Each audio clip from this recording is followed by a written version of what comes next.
Awesome. So we're going to start with you. If you can look at the camera and just give me your full name. Hi, my name's Ashley Kucinich. Awesome. And then the rest will be with Jen. So if you've seen our websites or our social media pages, what are some things that we post that you really like and or things that you think we could be doing more of or ideas you may have? Well, I really love the behind the scenes stuff because I think as a dancer, even if you're not in theater, I think people are fascinated by what happens behind the curtain. I get asked a lot of questions about, costume changes and, you guys have all these shoes and, what are the rehearsals like? And I think for people to get to see, our rehearsal process and like a little glimpse of like what goes on behind, what you see on stage is really cool. And I also love a lot of the athletic sort of things that we do. I'm really into going to the gym and lifting weights and working out, and a lot of the girls run, and some of them teach yoga, and just this whole broad spectrum of things that it's cool for people to get to see, how we get in shape and ready to do 17 shows a week. Yeah. What are some websites that you love that you visit all the time, or brands that you follow on social media that you really like? I like a lot of the style stuff on Instagram, like the Like to Know It and different things, because I a lot of times see something, it's just like an instant of like, oh my gosh, that's so cute. Like it's different, and just to see the way people put outfits together. And on Pinterest, I'm always really into how to mix and match things that you have in your closet to make different outfits and utilize a lot of the stuff that you have to kind of give old pieces new life. So that's a lot of fun. Cool. What's the last thing that you clicked on that made you laugh or cry? Laugh or cry? The dog videos always get me. The little puppies with their teddy bear faces. I want one so bad, and I just can't take care of one right now. But, and I watch them, I kind of like get my fill a little bit because they're just so adorable. And you're like, if you're having a bad day, you just like watch a couple like little puppy videos and you just feel so much better. Great. What is your favorite number to perform as a Rockette, and why? My favorite number is definitely the Parade of the Wooden Soldiers, just because the tradition behind it. I mean, when we come out of those houses, the audience always claps. I mean, there are people that come to see that number every year, and it's just cool to know like the costumes and the choreography even itself is, has been passed down, and every woman who's been a Rockette has done it. So to feel like you're a part of that history and to continue it is just amazing.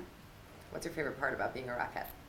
Just being able to do what I love and dance with my friends on, the most beautiful stage in the world. When I was this big, people ask you like, so what do you want to be when you grow up? And you're like, I'm going to be a dancer. And they're like, so what do you want to be when you grow up? But my parents were, so supportive. And after a while, they realized I wasn't going to do anything else. But it's cool to, be able to share that story and show people that if you're really passionate about something and you work hard enough at it, like you can do it. It's not impossible. And I'm living that dream, and it's amazing to get to do that every day. That's great. Yeah. What did you do when you received your offer to be a Rockette? I was by myself. I was on a theater contract, so I was in my little dorm room, and I got the call, and I was just like, I knew calls were going out, and so I was like a little on edge the whole time. And when she told me, I was just like, you just made my day. No, you just made my whole life. Yeah. She like cracked up. I was like shaking and everything. It was crazy. I remember it very clearly. It was amazing. What is your most embarrassing Rockette moment? Oh boy. So going back to the Wooden Soldiers number, we have like the hats and the very crisp pants, and everything is very specific and precise. And I was a new girl, and the way they preset the costumes, we have these white gloves that we wear, and they go on our little jackets when we're getting ready. We put them on, and then we go out on stage. And one day I guess I was distracted by something, and I'm walking, I'm like, something feels different. And it's like, as I'm about to enter the stage, I'm like, oh my gosh, I'm not wearing my gloves. They're like, there on my little jacket.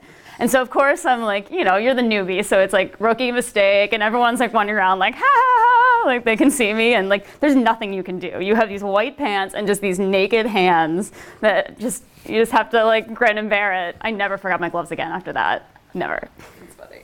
Yeah. When were you the most nervous to perform as a Rockette? The most nerve-wracking thing, I think, we performed at the Home Run Derby for the MLB All-Star Game. And so we were kicking on the dugouts. We did a version of Shine, and the rehearsal, it was kind of rainy. And so we got up there, but we didn't really have the opportunity to really do a dress rehearsal or anything. And so you get up there, and those things look big, but they're like really narrow. And the audience is like right there in front of you. And I mean, when you're kicking, you couldn't see the end of the stage. So the whole time you're just like, smile, don't mess up. Am I gonna fall off? Am I too close? I don't know, just keep kicking, just keep smiling. Yeah. You have 60,000 people that were like screaming. I mean, it was amazing and thrilling, but so scary. What's something that you feel like people don't know about the Rockettes that you wish that they knew? Just how athletic we are. I think people are starting to get it a little bit, but one of the common questions that I get is, what do you guys do when you're not in shows? And, when you explain to them that it's just like any other athlete, the off season isn't necessarily time off. We're all in the gym, we're all in the dance studio working so that when Christmas or spring rolls around, we're ready to go. So just that, we're always working on ourselves and trying to be better, and just the athleticism behind what we're doing. Yeah. Who is your role model and why? My role model, definitely my mom. She was a dancer, and one of my earliest memories was she used to do a lot of theater shows, and my dad took me to see her in Can-Can, and I just remember I was floored because she could do a cartwheel split. I was like, this is so cool. I emulated all the dances, and she would take adult classes, and I would go with her, and I would do the warm-ups, and I would, everything, and then I would wander into the big girls' classes and, learn their choreography and everything, but she was the one that put me in class and supported me through everything, and I wanted to be just like her. So yeah, she's the reason I'm here today. What's something when you go back home to visit your family, like one spot that you always have to go to?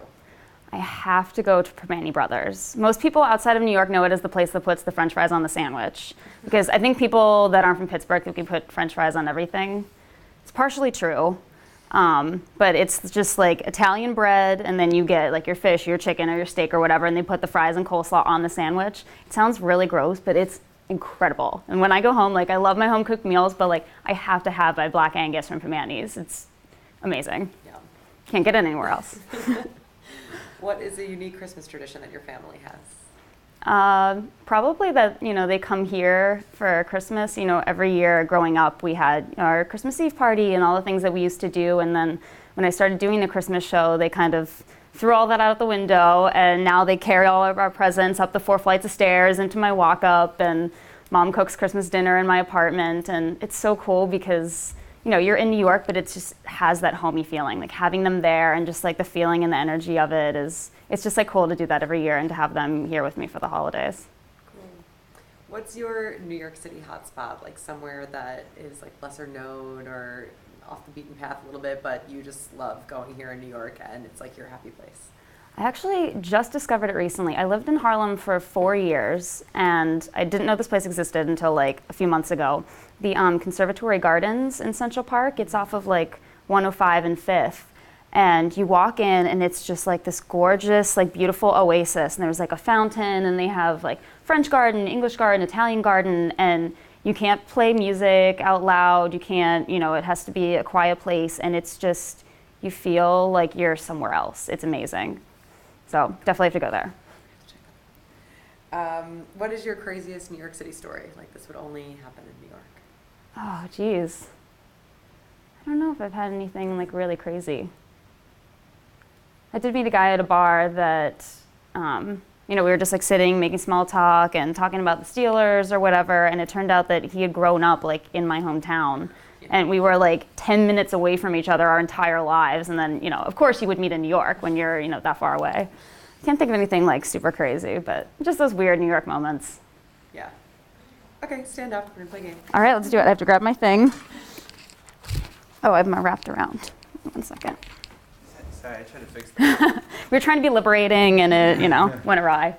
So we want to do more man on the street type things with Rockettes, okay, cool. Interviewing people, out and about. So for this exercise, you can do that. Great. We're going to pretend we're at Magnolia Bakery, and Matt is standing online, and you are a Rockette, and we're going to play dance term or French pastry.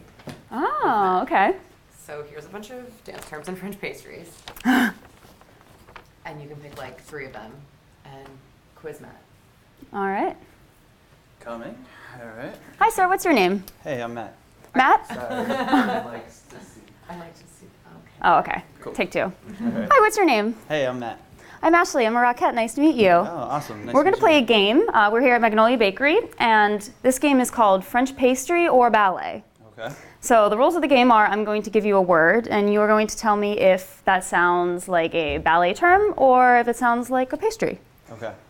Pretty clear? All right. Yeah. Let's see how Try you it. do. Let's try pas de bourrée. I'm gonna guess that that's a dance term. You are Yeah? correct. Okay. Very good. How about cabriole? Sounds super fancy. I feel like a dance term also. Are you sure you're not a dancer? Huh? Are you sure you're not a dancer? No, yeah, I'm definitely Really? not a I think you've dancer. done this before. I may have done this before, but I don't know my dance. You've done quiz shows about ballet and pastries? Absolutely. It's like my favorite thing to That's do. your forte. You just hang out here all the Trivia time. night And at the bar for this. oh, Yeah, well, absolutely. it paid off, clearly. All right, well, let's do one more. I'm going to try to get you here. Let's see. Croquembouche. Croquembouche. I mean, can they all be dance terms? Is that also going I to? don't know. I'll go with dance term again. You are incorrect. That is Oh. a French pastry. Oh. I did struggle on it a little bit, but, trying to throw you off there. Yeah, yeah. Yeah. Well, I mean, 2 out of 3 is not bad. That's, I'll take that's it. a passing grade. Yeah. I'll give it to you. Thank you right. so much for playing. Absolutely. Thank you. It's fun. Cool. Great. Take that back. The next thing we'll do is pretend that we're asking our fans on social media to send in their go-to dance move, like their dance move that they like to do at parties and weddings and whatever. Okay. So pretend that you're doing the Instagram video for the Rockettes Instagram where you're asking fans to show us their go-to dance move and you show them yours as an example. Okay. Whatever you want. Are you good? Hi, I'm Ashley Kucinich. I'm a Radio City Rockette, and today we are talking about our favorite wedding dance moves. It's wedding season, and everyone has their signature move that they like to bust out on the dance floor. Mine's a little bit of a salsa. I like to get a little, it's all about the hips and the twist. Show us yours at rockettes.com and our Rockettes Instagram. Awesome. Great. Get the chair back for you. One more thing. Stick this behind. The last thing is for you to interview me. Oh, okay. We want Rockettes to interview like celebrities and other people more. So just turn the tables, ask me a couple easy questions. Okay, well, I'd love to know what got you into social media and what you love about it. I kind of started came originally through marketing because my previous experience was in advertising, and then it kind of evolved into social media, and I love it because it's so instant. You can post something and immediately see if people like it and what they say, or if they don't like it, and then change it and try something else the next day. So I like that. Great. Do you have any previous experience in dance, or do you have any sort of signature dance moves yourself? I do. I grew up dancing my whole life, and yeah, I'm sure I have some signature dance moves maybe. You bust out, when the moment's right. Yeah. Oh, I get it. What's your favorite food? Pasta. Yeah, I eat a lot of pasta. Yeah, there's a lot of great places in the city for pasta. Yeah. Do you have any favorites or recommendations? Oh, I really like L'Artusi in the West Village. So good. And yeah, I'm Italian, so I grew up eating pasta forever. So Awesome. wherever I can get it. Any plans for the summer vacations? Not really. I just came back from Miami, so I had a little break. And I might go to Fire Island. I have a friend who rents a house for a week, so we do that. Cool. Okay. Awesome. Great.